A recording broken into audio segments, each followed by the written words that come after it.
So we'll start off. My name is Danietta Fleming, and I co-chair with Louisa Shellner, who sends her regards. She couldn't be here this morning due to bereavement. But we'd like to welcome you on behalf of the Women in Security chapter of ISRM, which stands for the Institute of Strategic Risk Management, to our series. This is about our fourth or fifth part of our series on human trafficking. And the title of this particular webinar is Beyond Borders, Exploring Transnational Dimensions of Human Trafficking in Ukraine and India. And before we get started, I'd like to introduce our Executive Director, David Rubens, and he'll give you a little bit about the organization and also a little introduction as well. David, over to you. Thank you very much, Danietta. Thank you to everybody on this panel, our esteemed guests and speakers. Thank you to everybody who's logged in today in what I'm sure are busy schedules from all over the world. We can track where people are coming from. This is genuinely a global conversation. It is a global conversation both in terms of our panelists, but also in terms of the people who've logged in today. The ISRM was established in 2019 in order to create a platform where academics, practitioners and policymakers could come together and have conversations of significance. Conversations that help move the dial. Conversations that act as both thought and action leadership in a wide range of events. I'm incredibly proud of the work that the Women in Security chapter has done under the leadership of Danietta and Louisa, but with the support of so many people, including the people on this panel and some of the people in the global audience today. It is sometimes easy to think that we are powerless in what is an increasingly chaotic and challenging world. And to a large extent, that is true. But it is also true that all of the events that we are responding to and reacting to and engaging with that are global in nature are immediately local in impact. And global trafficking, human slavery, and all of the things associated with that are as real as the shops in our high streets. There is no question about it, that there's a possibility that everybody listening to this, wherever you are in the world, is in some way associated with some part of the human trafficking pipeline and associated networks. This is, as Daniel said, the fourth or the fifth program in this series, looking at this from different perspectives. And what we hope to do by offering a platform to these global leaders is to allow you to understand how you can help articulate and influence the discussion wherever you are in the world. There's a famous story about the man on the beach, and there was 1,000 crabs being washed up. And he took one crab and he returned it to the sea. And somebody said, "Do you think that made a difference?" He said, "It did to that crab." Sometimes we can only affect that which is in front of us, that which is in touching distance of us. But it is important that we do that. Because if we do not do that, then we are part of the problem, not part of the solution. I think that this program encapsulates exactly what the ISRM is about. It is global in concept, and it is local and personal in reality. My thanks to everybody for your support, and I'm very much looking forward to seeing how this conversation develops both today and in the longer term. And can I say that if anybody is involved in any programs associated with these issues, and that we at the ISRM can give support in any way, feel free to contact us.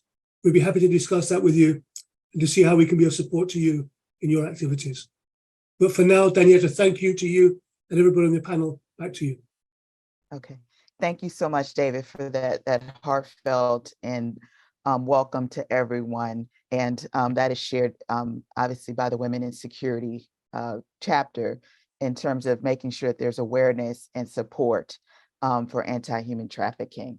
And with that, I want to do a couple of housekeeping notes. One, we want to encourage everyone to participate. So we do have a questions and a Q&A box that's available. So please put your questions there, as well as you're welcome to put them in the chat box as well. We will take questions from both and be able to pose those to our panelists at the end of the session. We leave about 5 or 10 minutes at the end. If there's any additional questions, we do pose those to the panelists to allow them to answer those offline. So without further ado, I want to introduce your moderator for today. That is Miss Veda Woods. She is the founder and CEO of Protect Us Kids. Ms. Woods is a 28-year veteran of cybersecurity. Her background is both in public and private sector. She is known for her advocacy of diverse and inclusive business strategies that prioritize environmental sustainability. Veda serves as the CEO of the Global Cyber Advisory Group, a cybersecurity firm that focuses on digital security, cybersecurity, and cyber sustainability. And one of her greatest passions and achievements is being the founder of Protect Us Kids, which is a nonprofit organization dedicated to combating online child sexual exploitation in marginalized communities. And with that, Veda, please take it away. Thank you so much, Daniela. I sincerely appreciate the beautiful introductions, and I would like to actually move forward and introduce or have the panelists introduce themselves.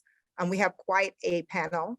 I would like to start with Sutapa Sanyal. If you can give a little brief introduction about yourself, that would be wonderful. Well, good evening to everybody.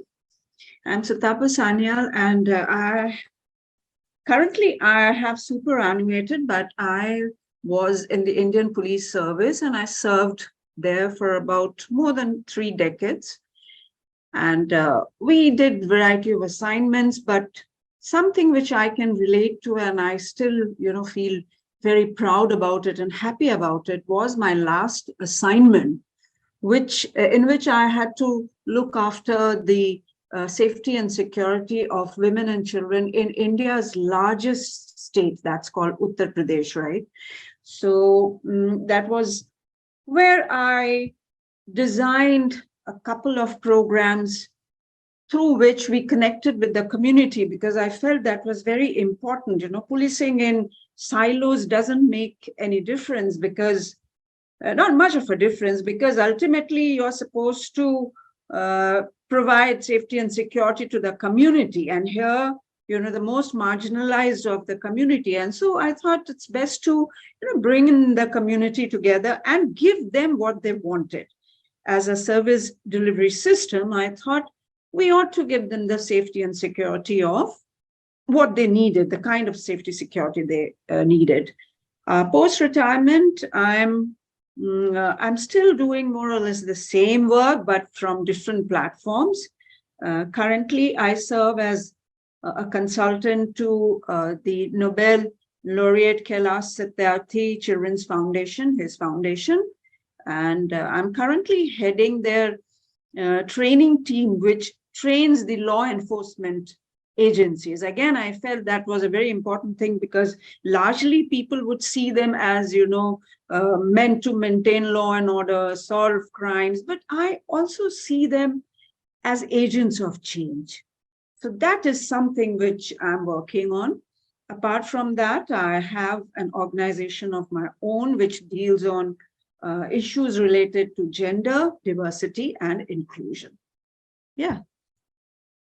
Wonderful. Thank you so much, Sutapa. I really appreciate that introduction, and I would like to actually pass it off to Ian Church to provide a brief intro. Thank you, Veda. Good afternoon, everybody. My name is Ian Church. My day job is I'm an operations director for a company based out in the US called Sentry Systems. We predominantly work with situational awareness solutions.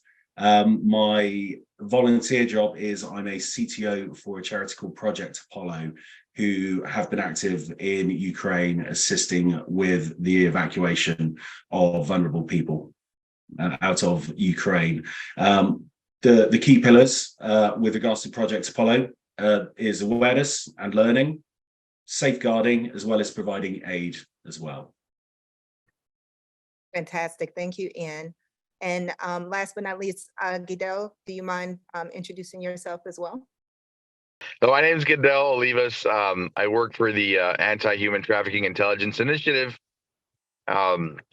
We are a organization based off of based out of the U.S., but we are worldwide.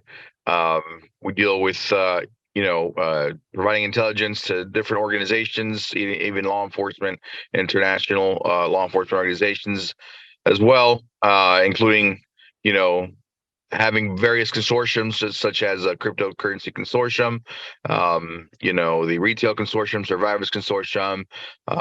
We are a organization based off of, following money, fighting slavery. I myself am retired U.S. Department of Defense. I'm retired U.S. military as well. Just retired from law enforcement. Yay! So dedicated kind of full time to helping, the vulnerable. I belong and have belonged to several organizations, that have helped throughout various humanitarian efforts around the world for many, many decades. Well, and specifically now in Ukraine, and the fall of Afghanistan really kind of put me back in there, and just really, really wanted to connect with you guys and see how we can make amazing stuff happen to protect children and women and the vulnerable. And Ian actually invited me, and I've worked with Ian, throughout the years on other things as well. And just want to say thank you for thinking of yours truly.